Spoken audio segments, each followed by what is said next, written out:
শিক্ষক দুর্নীতি। মূল অভিযোগের তীরটা কিন্তু তোমার দিকেই। এতজনের চোখের জলে কি ব্রাত্য বসুদের চোখের কোণ ভিজে যায়? সেইখানে ভিউ বেশি, যেখানে কুৎসা হচ্ছে। সিপিএম কিভাবে দেখতো, একটি গাছ একটি প্রাণ।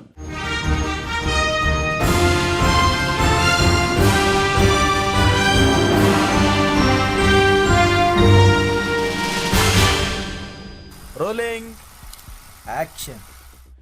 যে কোনো ভূমিকায় সমানে লড়ে যাই, আপনি যা চান আমি ঠিক তাই। শাসক দল তৃণমূল কংগ্রেসে এরকম যদি একজন ব্যক্তি থেকে থাকেন, তিনি বিদায়ী শিক্ষামন্ত্রী ব্রাত্য বসু। দমদমে তৃণমূলের প্রার্থী। ব্রাত্যদা, অনেক অনেক ধন্যবাদ আজকে আমাদের মুখোমুখি। Thank you. কেমন আছো? তাহলে তোকে তুমি বলি। হ্যাঁ, আবার কি বলবে তুমি? হ্যাঁ, আমি ভালোই আছি। প্রচারের মানে যাকে বলে প্রচারের কাজ নিয়ে ব্যস্ত আছি। আর প্রেস কনফারেন্স চলছে আমাদের পার্টির, আর পডকাস্ট চলছে, লেখালেখিও চলছে, দেখতেই পাচ্ছি। কিন্তু ভালো যখন আছো বললে, এই যে বিরোধীরা যা আক্রমণ শানাচ্ছে শাসকের বিরুদ্ধে, তার মধ্যে সবচেয়ে বড় যে পয়েন্টটা উঠে আছে সেটা হলো শিক্ষক দুর্নীতি। সোজাসুজি প্রশ্ন সবার আগে করে দিলাম। তার মূল অভিযোগের তীরটা কিন্তু তোমার দিকেই। তাই নয়? না, আমার তো মনে হয় যে কোনো আমাদের বিরোধীরা জানে, ওই যেটা ওটার মধ্যে একটা গূঢ় ব্যঞ্জনা আছে। বিরোধীরা বলে না একটাই পোস্ট, বাকি সব ল্যাম্প পোস্ট। আসলে জানে মমতা বন্দ্যোপাধ্যায় এতটাই তুলনায় বাকিরা এতটাই গৌণ, ফলে যাবতীয় মানে মানুষের ধায় যেন মোর সকল ভালোবাসা, প্রভু তোমার পানে, ভালোবাসাও তার দিকে, আবার আক্রমণও তার দিকে। হ্যাঁ, তো আমার মনে হয় যে শিক্ষা নিয়ে যেটা আছে সেটা অনেকটাই সলভড এখন। শিক্ষা নিয়ে একটা গণ্ডগোল হয়েছিল,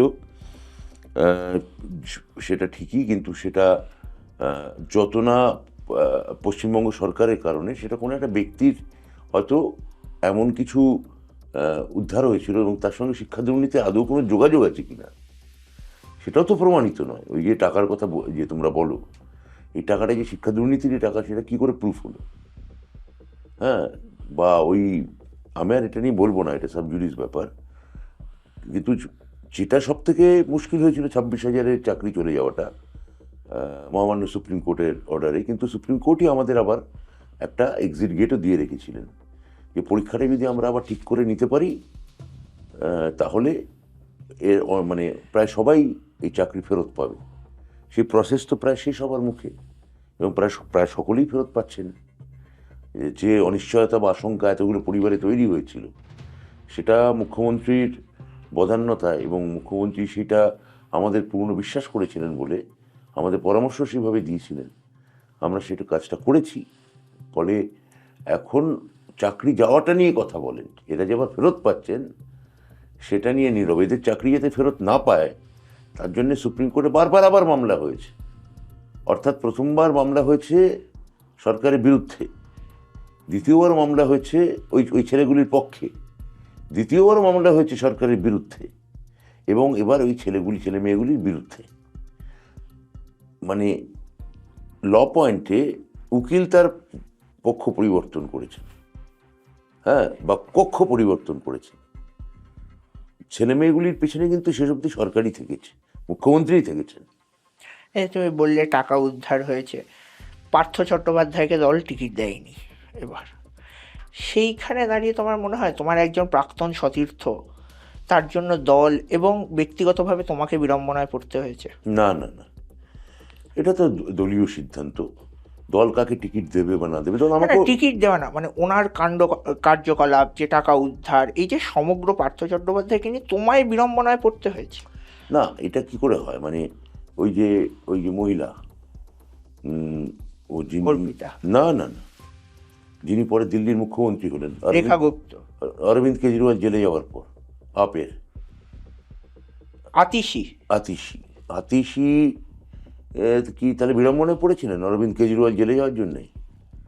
বা মনীষ সিসোদিয়ার পরবর্তী ক্ষেত্রে যিনি শিক্ষা দপ্তর দেখেছেন, তা কি করে এটা বিড়ম্বনা হয়? এখনও তো আমার মনে হয় যে এটার পেছনে একটা চক্রান্ত আছে। কেননা আমরা দেখতে পাচ্ছি যে বিজেপি যাদের বিরুদ্ধে ইডি বা সিবিআই দিয়েছে, তাদের অর্ধেক লোক গিয়ে বিজেপিতে জয়েন করেছে। ফলে এখনো আমার মনে হয় যে আমরা হিমশৈলের উপরিভাগ দেখতে পাচ্ছি। যখন আমাদের দেশ থেকে বিজেপির এই 15 বছরের রেজিম যখন চলে যাবে, এই দুজনের এই রঙ্গাবিল্লা রেজিম যখন চলে যাবে আমাদের দেশ থেকে, তখন আমার ধারণা আরো অনেক কিছু উঠে আসবে। কেননা যে 15 বছর ধরে বিজেপি যেটা সব থেকে দুটো ভয়ঙ্কর কাজ করেছে, এক হচ্ছে বিস্ময়বোধকে মেরে ফেলেছে। বিস্ময়বোধকে মেরে ফেলেছে মানে মানে যে কোনো সময় যা খুশি করতে পারে। তো ওটা বিজেপি করেছে, ও তার অবাক হওয়ার কি আছে? হ্যাঁ, এই যে বিজেপির পক্ষেই স্বাভাবিক। আর দ্বিতীয়ত এক ধরনের দেশে একটা গণগণে প্রতিহিংসার রাজনীতির জন্ম দিয়েছে। হ্যাঁ, মানে আমরা এখনো দেখবো যে কংগ্রেস সম্পর্কে যখন কথা বলেন, তখন থেকে থেকে মাননীয় প্রধানমন্ত্রী নেহেরুকে টেনে আনেন। কবে নেহেরু? 1964 সালে মারা গেছেন। হ্যাঁ, নেহেরুর ভূত এখনো তাড়া করে বেড়াচ্ছে। তা এই প্রতিহিংসার যে ভূত, এই প্রতিহিংসার যে রাজনীতি, এইটা জন্ম দিল। এবং বিজেপির যাওয়াটা আসন্ন, খুবই তাড়াতাড়ি হবে। তখন আমার ধারণা এই এই যা যা স্ক্যামস এবং আমাদের বিরোধী দলগুলোকে, সেটা তামিলনাড়ু, মানে তুমি বলতে চাইছো যেরকম ভাবে অরবিন্দ কেজরিওয়াল বেকসুর খালাস হয়েছে, তেমনি একদিন আদালত এটাও বলবে যে পার্থ চট্টোপাধ্যায়ের কোনো অপরাধ নেই, তিনিও বেকসুর খালাস। আদালত কি বলবে সে তো আদালতের ব্যাপার। মানে এরকম একটা সম্ভাবনা তৈরি হতে পারে। আমি লার্জলি বলছি, মানে তাহলে কি না, যখন তোমার প্রশ্ন ছিল ব্যক্তি নিয়ে নয়, দল বিড়ম্বনায় পড়ছে কি পড়ছে না তা নিয়ে। ব্যক্তিগতভাবে তুমিও বিড়ম্বনায় পড়ছো কিনা? বিড়ম্বনার এখানে কোনো ব্যাপার নেই রাজনীতিতে। এটা এটা এটা আর্থিক দুর্নীতি বা মানে অন্যান্য যে কোনো অভিধাই দেওয়া হোক না কেন, বিষয়টা পলিটিক্যাল। বিষয়টা যখন পলিটিক্যাল, এটা রাজনৈতিক বিষয়। তো রাজনৈতিক ব্যাপারে তো আমাদের বিড়ম্বনায় ফেলাটাই আমাদের বিরোধীদের কাজ, আর আমরা সেই বিড়ম্বনাটা সরিয়ে ফেলাটা আমাদের কাজ। কতটা মসৃণভাবে আমার দপ্তর, প্রত্যেক মন্ত্রী তাই করে, যে তার কাজ দিয়ে কতটা মাননীয় মুখ্যমন্ত্রীকে কতটা নিরাপদ এবং সুরক্ষিত রাখতে পারি আমরা। আমাদের মানে দপ্তর চালানোর ক্ষেত্রে এইটাই মূল মন্ত্র হওয়া উচিত, এবং আমার মনে হয় যে সেটা বেশিরভাগ মানুষই আমাদের করেন। দমদমে আমরা প্রচারে দেখলাম তোমার বিরোধীরা বলছে যে নিকাশির সমস্যা আছে, জল জমছে, রাস্তাঘাট ঠিক নয়। ব্রাত্য বসু ফের জিতলে এগুলো সমাধান হবে?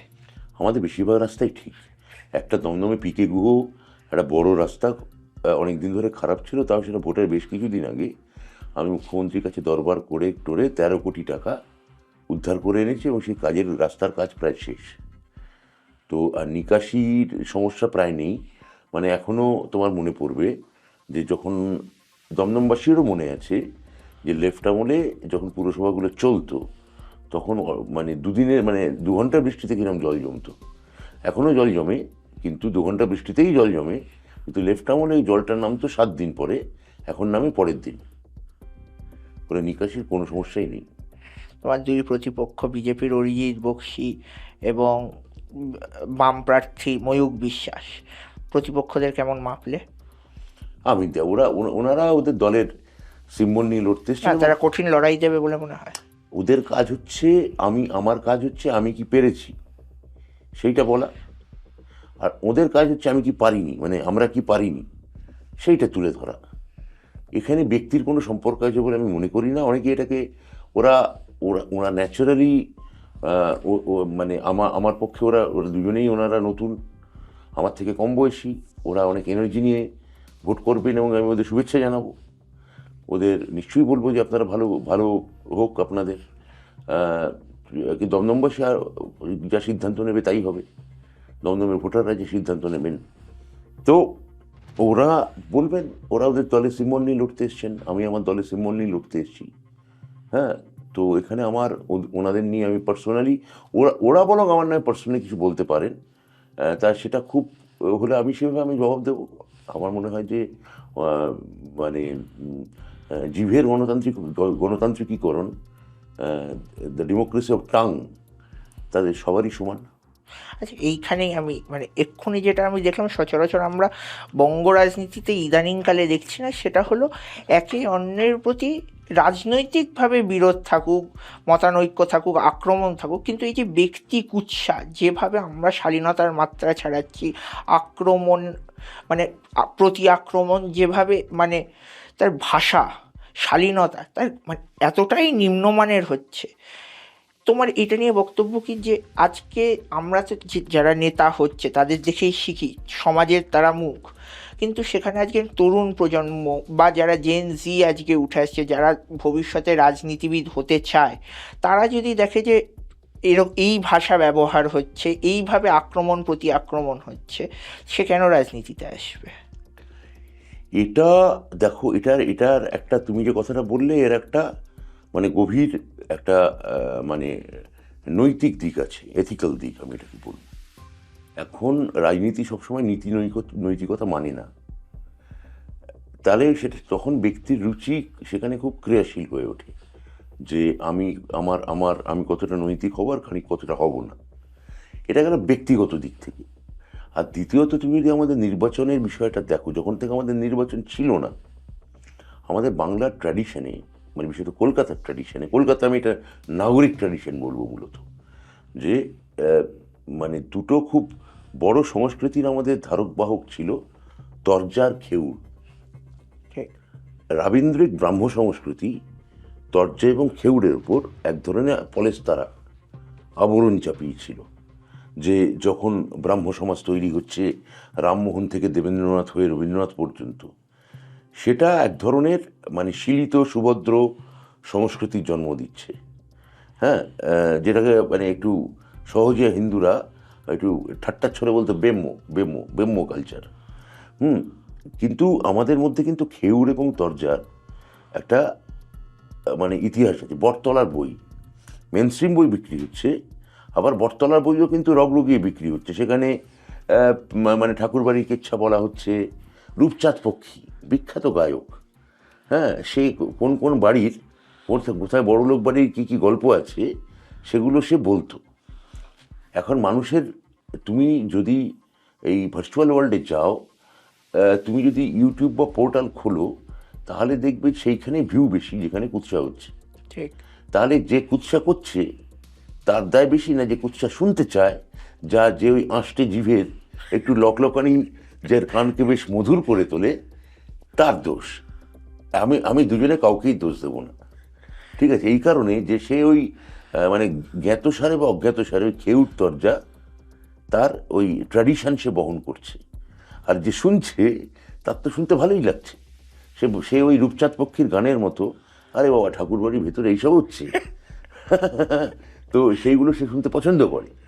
তো দুটোকেই তোমায় কিন্তু ওয়েলকাম করতে হবে। এবং যে আবার যে এই আধুনিক প্রজন্মের যে জেনজির কথা তুমি বলছো, ওরা কিন্তু শুনে মজা পায়, আনন্দ পায়, খিল্লি করে, কিন্তু জানে যে এটা কতটা খিল্লি হিসেবে নেব, কতটা মানে মজা বা রগড় বা কৌতুক হিসেবে নেব, এবং কতটা ফেলে দেবো, কতটা গুরুত্ব আবার কতটা গুরুত্ব দেবো, সেই তো বলছি, ফেলে দেবো বাকিটা।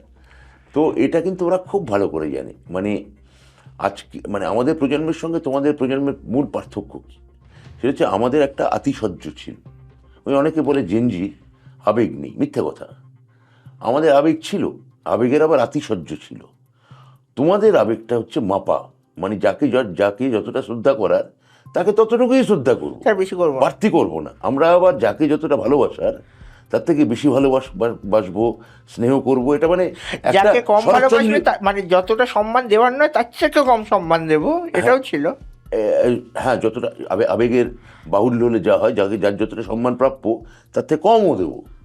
হ্যাঁ, এইটা কিন্তু তোমাদের ক্ষেত্রে সুবিধা হচ্ছে যে যার যতটা প্রাপ্য আমি চেষ্টা করবো তাকে ততটাই দেওয়ার, কম বেশি করবো। হ্যাঁ, মানে আবেগের কোনো আধিক্যতা নেই, বা বিনয়ের কোনো ব্যভিচার নেই, বিনয়ের ব্যভিচার এটা নেই আর কি।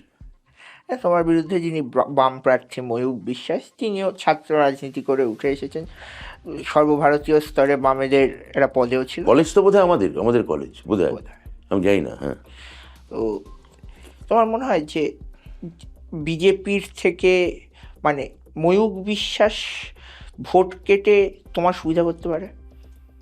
ওরা নিশ্চয়ই ভোট কাটার জন্য ওনারা ভোটে লড়তে আসেনি। না, যে বাম ভোটটা রামে গেছিল, সেই রামের থেকে বাম ভোটটা আবার ময়ূক বিশ্বাস নিজের কাছে যদি ফিরিয়ে আনতে পারে, তাতে তো আখেরে তৃণমূলের লাভ হবে। আমার মনে হয় না, আমার মনে হয় যে আমার মানে পৃথিবীতে ভোটার বিষয়টা আমি সিপিএমের মতো করে দেখি না। মানে সিপিএম কীভাবে দেখতো, একটি গাছ একটি প্রাণ, একটি মানুষ একটি ভোট। হ্যাঁ, আমি ঠিক এইভাবে দেখি না। ভোটার কোনো অনড় অচল কোনো বস্তু নয়। ভোটার মুভেবল, ভোটার পরিবর্তনশীল। হ্যাঁ, তো আমি দমদমের ভোটের যে প্যাটার্ন যে 15 বছর ধরে দেখেছি, তাতে দেখেছি খুব সচেতন ভোটার। হ্যাঁ, তাহলে এই যে যদি খুব সচেতন ভোটার হয় এবং সেই সচেতনতার সঙ্গে শ্রেণী বা ক্লাসের কোনো সম্পর্ক নেই, এমন নয় যে যেগুলো একটু তুলনায় মানে বর্ধিষ্ণু বা শিক্ষিত এলাকা সেগুলো একটু বেশি সচেতন, বা যেগুলো ততটা একটু নিম্নবিত্ত এলাকা সেগুলো কম সচেতন, মোটেও এরকম নয়। কম সচেতন এলাকায় হয়তো এই মানে বিত্ত সম্পন্ন এলাকায় হয়তো প্রকাশভঙ্গিটা সরাসরি, আর তুলনায় একটু যাদের অবস্থা সচ্ছল তাদের প্রকাশটা একটু হয়তো মাপা। হ্যাঁ, কিন্তু সচেতনতার ক্ষেত্রে খুব মানে পার্থক্য নেই। ফলে রাম বাম বা তৃণমূল এটা নয়, সচেতন যদি ভোটার হন তাহলে প্রায় 49,000 আমাদের এলাকায় কন্যাশ্রী পান মহিলা, হ্যাঁ, এই লক্ষ্মীর ভাণ্ডার পান, সরি। তো তার মানে কি সবাই আমাদের সবাই ভোট দেবে? দেবে না। এখন যা কাজ হয়েছে, কাজের নিরিখে ওখানে দমদমে তৃণমূল প্রার্থীর জেতা উচিত, এইটুকু আমি তোমায় বলতে পারি। এবং তৃণমূল প্রার্থী দমদম নিয়ে বেশ আশাবাদী, এটুকু আমি তোমায় বলতে পারি। বাকি আমি খুব মানে রামের ভোট বামে গেল কি না, আমার কাজ ভাই ঘুরে ঘুরে প্রচার করা, আমি যা কাজ করেছি তা বলা, চেষ্টা করা ব্যক্তিগতভাবে বিরোধী প্রার্থীদের সম্পর্কে মানে লক্ষণরেখার গণ্ডির বাইরে কথা না বলা, আর আর আর আর আর কর্মীদের মনোবলকে চাঙ্গা রাখা। আমার প্রচুর কর্মী, হ্যাঁ, আর আমাদের সমস্ত কাউন্সিলর, আমাদের তো বিরোধী কোনো কাউন্সিলর নেই। ফলে যতটা এই আমার এবং কর্মীরা আমার দারুণ, এবং ওরা খুব অ্যাক্টিভ, ওরা মমতাদিকে ভীষণ ভালোবাসে। অভিষেকের সঙ্গে সরাসরি যোগাযোগ আছে এরকম ছেলেপুলেও আমাদের দলে, মানে আমাদের নেতা নেত্রীর সঙ্গে তাদের যোগাযোগ আছে অনেকেরই। আর কাউন্সিলর্সরা অনেক দিন ধরে এখানে রাজনীতি করছে, খুবই অ্যাক্টিভ, পলিটিক্যালি কনসিয়াস, এবং তাদের সঙ্গে আমার সম্পর্ক একটা প্রায় নিজেদের শরিকি বাড়ির মতো। মানে শরিকি বাড়িতে যেমন ঝঞ্ঝাট হয়, টুকটাক হয়, আবার আমরা সবাই একসঙ্গে রাত্রিবেলা মানে পাত পেড়ে খাই, অনেকটা এইরকম আর কি। তো সব মিলিয়ে আমার মনে হচ্ছে যে দমদমে খুব তৃণমূল প্রার্থী খুব টেনশন হওয়ার কথা নয়। আমি একজন কর্মী হিসেবে বলতে পারি তৃণমূলের। রাজনীতিবিদ ব্রাত্য বসু কাকে এগিয়ে রাখে? অধ্যাপক ব্রাত্য বসু, লেখক ব্রাত্য বসু, না নাট্যকার ব্রাত্য বসুকে? সে রাজনীতিবিদ ব্রাত্য বসু এগিয়ে রাখবে, ব্যক্তি ব্রাত্য বসু। না না, রাজনীতিবিদ, ধরো তুমি এখন রাজনীতিবিদ হিসেবে বলছো, তুমি নাট্যকার ব্রাত্য বসুকে এগিয়ে রাখবে, না লেখক ব্রাত্য বসুকে এগিয়ে রাখবে, না অধ্যাপক ব্রাত্য বসুকে এগিয়ে রাখবে? রাজনীতিবিদ ব্রাত্য বসু বলবে এই তিনটে বেকার। কেন? এগুলো দিয়ে কি যায় আসে রাজনীতির? নাটক বা লেখালেখি দিয়ে তোমার রাজনীতির কী সম্পর্ক? যে সময়টা লেখালেখিতে দিচ্ছ সেই সময়টা চাও দমদমে ঘুরে নিকাশি ব্যবস্থা, এই তোমার কথা অনুযায়ী কী হচ্ছে টর্চ ফেলে দেখো, যাও, ঠিক আছে? বা যে সময়টা অভিনয় করছো বা যে সময়টা অধ্যাপনা করছো সেগুলো ভুলে যাও। সমস্যা কোথায় হয়, আমাদের মতো যারা ল্যাটারাল এন্ট্রি ঘটে পলিটিক্সে, আমরা ভাবি যে আমাদের সমস্যা মানে আমাদের আলাদা বাড়তি মর্যাদা বা বাড়তি খাতির করতে হবে। আমলাতন্ত্রের বেশিরভাগ তুমি দেখবে যে রাজনীতিতে এসে সফল হতে পারে না। এই কারণে পারে না, বেশিরভাগ কথা বলছি, সে আজীবন স্যার শুনে এসছে। সে যখন এলাকায় গিয়ে দাদা শুনছে, যে এতদিন স্যার বলে এলো, sir sir sir sir sir করে এসছে, সে এলাকায় গিয়ে বলছে, আরে দাদা কি খবর, ভালো আছেন তো? এটা ঠিক মেনে নিতে পারে। ওই যে ওর এতদিনকার চাকুরি জীবনে তার যে স্যার শোনার অভ্যস্ততা, আরাম এবং প্রাতিষ্ঠানিক বর্ম, সে বর্ম নিমেষে ভেঙে খান হয়ে গেল ওই দাদা শুনে। তো এটাও আমার মনে হয় যে যারা আমরা অন্য জায়গা থেকে রাজনীতিতে এসেছি তারা ভাবছে যে তারা বলবে, দাদা আপনাকে না কালকে ওই সিনেমায় দেখলাম কিরম ড্যান্স করলেন নায়িকার সাথে। আরে তার সঙ্গে আমার রাজনীতির কী সম্পর্ক? হ্যাঁ, বা আপনি ওই সময় যে কাঁদলেন না, আপনার বৃদ্ধ বাবাকে ছেড়ে আপনি যখন চলে যাচ্ছিলেন, তখন মা দৌড়ে এসে বললো, খোকা যাস নে খোকা। তখন আপনি যেভাবে ঘুরে তাকালেন, আপনার চোখে বাঁদিকে জলটা টলটল করছিল, কি ভালো লাগলো। এটা পলিটিক্সে যদি কেউ শুনবে বলে আশা করে হয়তো অনেকে, এবং সেটা সেরকম একটা কাম্য নয়, হ্যাঁ। পলিটিক্যাল যে কোশেন্ট, সেইটাই বিবেচ্য হওয়া উচিত। অর্থাৎ আমি আমার পার্টির হয়ে পলিটিক্যাল ন্যারেটিভ ওখানে তৈরি করতে পারছি কিনা, আমার নেত্রী দিল্লিতে এমপিদের কোন পয়েন্টে লড়তে বলছেন সেগুলো আমি অনুধাবন করছি কিনা, হ্যাঁ। আমার নেত্রী বা নেতা রাজ্য স্তরে বিজেপি বা বামের এগেনস্টে যে বিরুদ্ধে যে রাজনৈতিক এবং আমাদের উন্নয়নের সপক্ষে যে কথাগুলো, যে চুম্বকগুলো, তথ্য চুম্বকে আন্ডারলাইন করতে বলছেন, সেটা আমি মানে ঠিকঠাকভাবে বোঝার জন্য পারঙ্গম কিনা, এগুলো আমার মনে হয় রাজনীতিবিদ হিসেবে আমার দেখা উচিত। তার পাশাপাশি নিরন্তর জনসংযোগ, সমস্ত অনুষ্ঠানে যাওয়া, মানুষের সঙ্গে কথা বলা, মানুষের খুব ন্যায্য এবং দাবি, এবং কিছু কিছু মানুষের কিছু অন্যায্য দাবি, যা শুনলে মনে হয় যে আগে মানে সাংস্কৃতিক আমি হলে কান পাকড়ে ধরতাম, কিন্তু সেটাও আমাকে হাসি হাসি মুখে শুনতে হয়। কিছু বেআইনি অনুরোধ অনেকে করেন, কিন্তু সেগুলো রাখো না, সেগুলো আমি বলতে হয় যে ভেবে দেখছি। আগে হলে বলতাম পারবো না, 15 বছর এইটা শিখেছি। আগে গোড়ার দিকে হলে বলতাম যে হবে না, এটা কি বলছেন, হয় না কি কখনো। এখন আমি ভেবে দেখছি, কথা বলি, আমি জানিয়ে দেবো বলে সেটা জানাই না। মানে তোমার রাজনীতি 15 বছরে তোমার বিধায়ক তোমাকে মানুষ হিসেবে পরিণত করেছে। এখন এটা মানুষ হিসেবে পরিণত না কূট, তুমি কি বলতে চাইছো সেটা হয়তো ধারে কাছে আর কিছু এটা বলতে চাই। হ্যাঁ, হিসেবেই বলতে চেয়েছি। হ্যাঁ, তো না, নিশ্চয়ই এক ধরনের ম্যাচুরিটি নিশ্চয়ই দিয়েছে। আমি আমার অন্তর্জগতের দিকে আরও বেশি করে তাকাতে পেরেছি। এই পরিবেশ পরিস্থিতি, যত রাজনীতি করেছি, বহির্পৃথিবীকে যত দেখেছি, তত আমার নিজেকে চিনতে আমার সাহায্য হয়েছে। হ্যাঁ, তুমি যেহেতু টলিউড ইন্ডাস্ট্রির সঙ্গে এতটা গভীরভাবে সম্পৃক্ত, সদ্য রাহুলদার মৃত্যু আমি দেখলাম তুমি একটা খুব মানে ব্যক্তিগত পোস্ট খুবই ফেসবুকে আমার করেছো। তো অসুবিধা হয়েছে, ওর শেষ পডকাস্টটাও আমার সঙ্গে করেছে। একেবারেই তাই। তার 2 দিন পরে আমাকে ফোন করে রাহুল আমার বলেছে, ব্রাত্যদা আমি অশালীনটা সিনেমা করবো, কি শর্ত? আমার শর্ত আবার কি রাহুল, তুমি চাইছো এটা আনন্দ, এখানে আবার শর্ত কি? বললো, না আমি তোমাকে স্ক্রিপ্ট লিখে পাঠাবো। আমি বললাম, কিচ্ছু পাঠাবে না, আমাকে গুরুত্বই দেবে না, ওটা তোমার স্ক্রিপ্ট। তারপর ওই অন্যান্য কথাবার্তা হলো, ওইটা শেষ কথোপকথন আমাদের। তারপর আমাকে ওই পডকাস্টের সময় বললো আমাকে একটু বাইরে যেতে হবে, আমার সামনে শ্যুট আছে আউটডোর।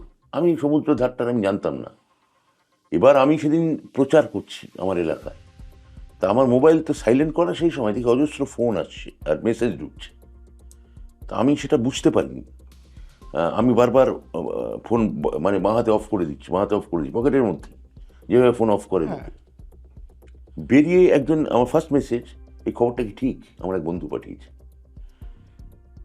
আমি সঙ্গে সঙ্গে সেই ছেলেটিকে ফোন করলাম, কি বলছিস? বললো, হ্যাঁ এটা খবরটা ঠিক। এটা তখন বাজে এই 7টা 7:30 মতো। না, আমার প্রশ্নটা হচ্ছে যে এই যে একজন মানুষ মারা গেল, তোমার আমার কাছের মানুষ, কিন্তু সে তো একজন নায়ক, অভিনেতা। এই যে আউটডোর শুটিংয়ের নিরাপত্তা নিয়ে প্রশ্ন উঠছে, যে সকলেই এই প্রশ্নটা তুলছে, আদতে কতটা নিরাপত্তা থাকে? তুমি পরিচালকের দিক থেকে, অভিনেতার দিক থেকে, দুটো দিকেই নিরাপত্তা কতটা থাকে? কতটা যাওয়া যায়, কতটা যাওয়া যায় না? নায়ক নিজের মতো যেতে পারে, না পারে না? এর 3টে ভাগ হয় তোমার প্রশ্নে। 1 নম্বর হচ্ছে যে কোনো প্রফেশনেই একটা ঝুঁকি থাকে। তুমি যে সাংবাদিককে তোমার কাগজের কোনো যুদ্ধ, ওয়ার যখন কভারেজে পাঠাচ্ছ, বা কোনো অ্যাক্সিডেন্ট কভারেজে পাঠাচ্ছ, বা দৈনন্দিন হঠাৎ নির্বাচনের দিনে যখন কভারেজে পাঠাচ্ছ, সেই ছেলেটি বা মেয়েটি জানে না কোনখানে এখানে গোলযোগ বাঁধতে পারে এবং কখন সে অ্যাট্রাক্ট হয়ে সে আক্রান্ত হতে পারে, সেটা সে জানে না। একটা মানুষ যখন বাইরে বেরোয় কাজ করতে, তার পেছনে সারাক্ষণে একটা অনিশ্চয়তার বোধ থাকে। প্রফেশনাল ওয়ার্ল্ড এটা ঠিক সবসময় যাকে বলে সরকারি করণিকের জীবন নয়। যে 9টার সময় আমি বেরোলাম বা 10টার সময় বেরোলাম, অফিসে পৌঁছলাম, টিফিন খেলাম দুটোয়। যাদের ফিল্ডে কাজ করতে হয়, ফিল্ডে সবসময় একটা অনিশ্চয়তা থাকে। দ্বিতীয়ত শুটিংয়ে সবসময় এই বিষয়ে আছে। সেদিন যদি ধরা যাক পুলিশ পারমিশন থাকতো, তাহলে কি অ্যাক্সিডেন্টটা ঘটতো না? যদি সেদিন মানে ড্রোন শট যদি না নেওয়া হতো, তাহলে কি অ্যাক্সিডেন্টটা ঘটতো না? না, কিন্তু সতর্কতা তো অবলম্বন করাই। সতর্কতায় মানে সমুদ্রে শট দেওয়া, এটা হয়তো বাংলা সিনেমায় এর আগে হয়তো অন্তত মানে 50,000 শ্যুট হয়েছে। 50,000 শ্যুট করার পর এইরকম একটা ঘটনা একবার ঘটলো। আগামী এরপরে কি পরে তার ফলে কি এরপরে শ্যুট হবে না? হ্যাঁ, শ্যুট হবে। এবং এই ঘটনা মানুষের মনে আস্তে আস্তে যত ফিকে হতে শুরু করবে, তত এই প্রতিরক্ষার বর্মগুলো বা বলয়গুলো, যে আমি আমি আমি খুব সাবধানে নামবো, আমাকে গোড়ার দিকে বলা হবে না সমুদ্রে আমি শট নেবো না, ডিরেক্টরই চাইবেন না। আরো ক্ষয় হতে থাকে। হ্যাঁ, যত ফিকে হবে ব্যাপারগুলো, তত আরো সমুদ্রের দিকে ভেতর দিকে যাওয়ার সে যাবে আরো, মানে শটটা ডিমান্ড করছে। রাহুলের প্রকৃতি আমি যতটা বুঝেছি, যে রাহুল কখনোই ডিরেক্টরকে বলার ছেলে নয় যে না ওই শটটা আমি দেবো না। আজ আমি ডিরেক্টরকেও দোষ দেবো না এই কারণে, ডিরেক্টর হয়তো ওই মুহূর্তে ভেবেছেন এইটা হলে আমার শটটা ভালো হবে। হয়তো সেই সময় তালসারি তো নুলিয়া কজন ছিল, সেটা হয়তো ডিরেক্টর ওই মুহূর্তে ভাবেননি, ভেবেছেন সব শট হয়ে গেছে, একটা নেবো, কতক্ষণ লাগবে, প্যাকআপ হলে গাড়িতে উঠে যাব। কিন্তু নিয়তির পদধ্বনি ঠিক ওইখানেই বালির ওপর শোনা গেল, তার পদচ্ছাপ পড়লো, এবং রাহুলের মতো এইরকম একটা সেন্সিটিভ, একটা ডেলিকেট এবং একটা চিন্তাশীল অ্যাক্টরকে আমরা হারালাম। 3, তোমার প্রশ্ন এবার তৃতীয় ধাপ, যে এর পেছনে সরকারের ভূমিকা আছে কি নেই। না, সরকার নেই, নিরাপত্তা।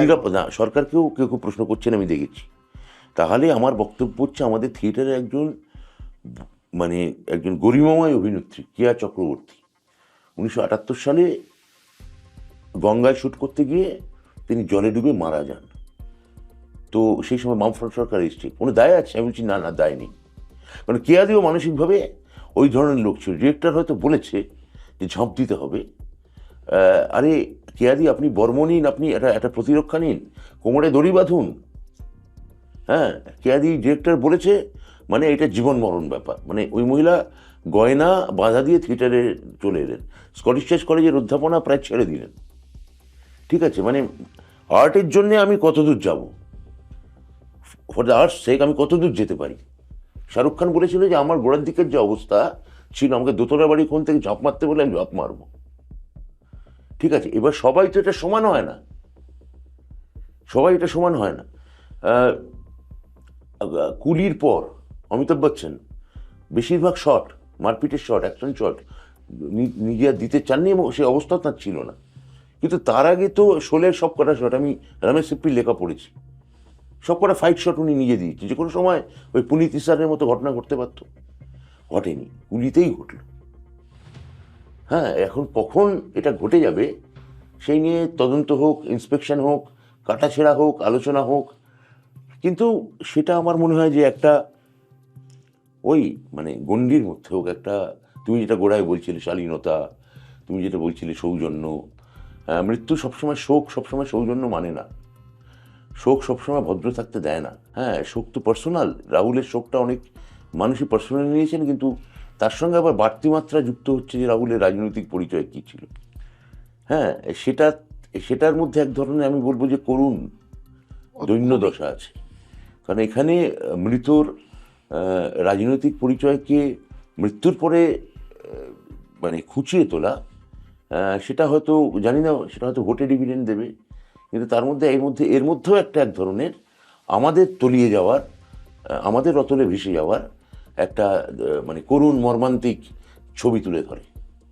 তুমি ইউটিউবে হুব্বা দেখেছো? নিশ্চয়ই দেখেছো? হ্যাঁ, দেখবো না। তো আমি সেদিন দেখছিলাম প্রায় 27,000 লাইক পড়েছে, খালি ভিউ না, 2 মিলিয়ন ভিউ, ভিউ না, লাইক। দেখবে ইউটিউবের তলায় লাইক পাওয়া যায়, সেটা 27,000। ব্রাত্য বসুর মার্জিন কি 27,000-এর বেশি হবে? ফাটাফাটি প্রশ্ন। গতবার 7,000 ছিল, ও দুটো ভালো মেলালে তো। আমি তো গণৎকার নই, মানে জ্যোতিষীয় নই, এবং এসআইআর এর ফলে আমাদের কত ভোটার বিজেপি বাদ দিল আমার এলাকায় আমি সেটা জানি না। আমরা তাও সব মিলিয়ে বোধ 1000 3,500 অ্যাডজুডিকেশনের পরে বাদ গেছে, এই 3.5 থেকে 4। তো মার্জিন কত হবে আমি সেটা নিয়ে চিন্তিত নই। আমি ভোটে জিতলেই আমার চলবে। আমি মার্জিন নিয়ে কোনো কালেই খুব বদল ছিলাম না। হ্যাঁ, কেননা আমি আমি আমি যখন লিখতাম এটা কি সবসময় মার্জিন মানতাম, মার্জিনের বাইরে লেখা চলে যেত। শব্দ সংখ্যাও তুমি কোনোদিন শব্দ সংখ্যা লিখেছি এই তোমাদের পত্রিকা লেখার সময়। আগের দিনই দেখলাম এক পাতা লেখার কথা, ওটা আবার পরের পাতায় হাফ পাতা চলে হাফ গেছে। পাতা চলে গেছে। আমাকে ওই সম্পাদক বলে দেন যে এত শব্দ কিন্তু তার বেশি লিখবেন না, কিন্তু ওই সব মার্জিন মানে থামা যায় না। আমার শেষ প্রশ্ন, তোমার দুঃখ হয় এই যে শিক্ষায়, মানে এই যে শিক্ষার দুর্নীতি বলছি কোট আনকোট, যেহেতু বিরোধীরা বলছে, এই যে এতজনের চাকরি গেল, কান্নাকাটি শোক আমরা দেখলাম, এই এতজনের চোখের জলে কি ব্রাত্য বসুরের চোখের কোণ ভিজে যায়? আমার তো অসুবিধা হয়েছে এখানে, সত্যিই তো হয়েছে। আর আমার দুঃখ হয় কিনা তার থেকেও বড় কথা, তুমি আসলে প্রশ্ন করতে চাইলে রাজনীতিবিদদের দুঃখ হয় কিনা। এখানে যেহেতু রাজনীতিবিদ কি প্রশ্ন করছো, দেখো একটা মনস্তাত্ত্বিক দিয়ে একটা থিওরি হচ্ছে, তুমি যেহেতু গোড়ায় এটা বললে যে এই ভাষা সন্ত্রাস, ভায়োলেন্স, এই যে এই ধরনের চিৎকার, কদর্যতা, মনস্তাত্ত্বিক দিয়ে একটা ব্যাখ্যা হচ্ছে এর পেছনে আসলে একটা ডিপ রুটেড বেদনা এবং হতাশা বোধ আছে। তুমি দেখবে যে যত যে হতাশ বা যত যে মানে নিঃসঙ্গ, হ্যাঁ, তার বেদনাবোধ থেকে, ওই হতাশাবোধ থেকে এক ধরনের উদগ্রতা বেরোয়। কেননা সে হতাশাবোধকে সে কনসোল করতে পারে না নিজের সঙ্গে। তো আমার মনে হয় যে আমার রাজনীতিবিদ হিসেবে আমার হতাশা বা দুঃখবোধ না যত কম আমার, সেটা আমার তাতে ব্যক্তি বা একজন যখন লেখালেখি করি তখন সেই যে বেদনাগুলো আমি পাই সেগুলো আমি ওইখানে লেখার দিকে বা শিল্পের দিকে আমি চালান করে দেওয়ার চেষ্টা করি, এবং যার ফলে অনেক সময় আমার লেখা ভায়োলেন্টও হয়। হ্যাঁ, তো কিন্তু ওইটা এক ধরনের ক্যাথারসিসে কাজ করে। আমার শিল্প এক ধরনের ক্যাথারসিস, মানে যেখানে আমাকে ব্যক্তি হিসেবে আমার মধ্যেও স্বাভাবিক প্রবৃত্তি তো আছেই, মানুষের সমস্ত মানুষেরই থাকবে, যে রাগ, ক্রোধ, দুঃখ, হ্যাঁ, অভিমান, হ্যাঁ, এমনকি গনগনে ঈর্ষা, এগুলো সমস্ত মানুষের মধ্যেই থাকে। এগুলো রিপু, কিন্তু এই রিপুগুলোকে যত তুমি স্বাভাবিক, হ্যাঁ, যত তুমি খুব মডারেটলি তুমি নিজের সঙ্গে যদি একটা কনসোল করতে পারো, তার একটা উপায় আমার ক্ষেত্রে, আমি পারি না সবসময়, কিন্তু আমার সুবিধা হচ্ছে যে আমার এই শিল্পের কাজগুলো যখন করি, বিশেষত যখন লিখি, তখন এগুলোকে অনেক টাইম বার করে দিতে পারি, এবং তখন আমার একটা ভেতরে সম হয়। হ্যাঁ, এটা আমি দেখেছি, এটা আমার ক্ষেত্রে লেখালেখি এক ধরনের ওষুধের কাজও করে, পার্গেশন মানে পার্গেটারি কাজ করে, তুমি বলতে পারো। অনেক ধন্যবাদ থ্যাংক ইউ সময় দেওয়ার জন্য। যে তুমি, আমার সবচেয়ে ভালো লাগলো সেটা হচ্ছে যে তুমি অনেক, যে আজকাল জেনজিদের নিয়ম হচ্ছে যে জেঠুদের দাদা বলে ডাকা, তুমি এই যে আমার দাদা বলে ডাকলে এতক্ষণ, সেটা বা কাকা জ্যাঠাদের, তবে হ্যাঁ অবশ্যই কাকার থেকে বা জ্যাঠার থেকে দাদা শুনতে বেশি ভালো লাগে। এখানে আর 5টা বাঙালি পুরুষের মতো আমিও এর অন্যথা নই। Thank you. এতক্ষণ কথা বললাম দমদমের তৃণমূল প্রার্থী ব্রাত্য বসুর সঙ্গে। ক্যামেরায় শুভ্ররূপ বন্দ্যোপাধ্যায়ের সঙ্গে অরিঞ্জয় বোস, সংবাদ প্রতিদিন.in।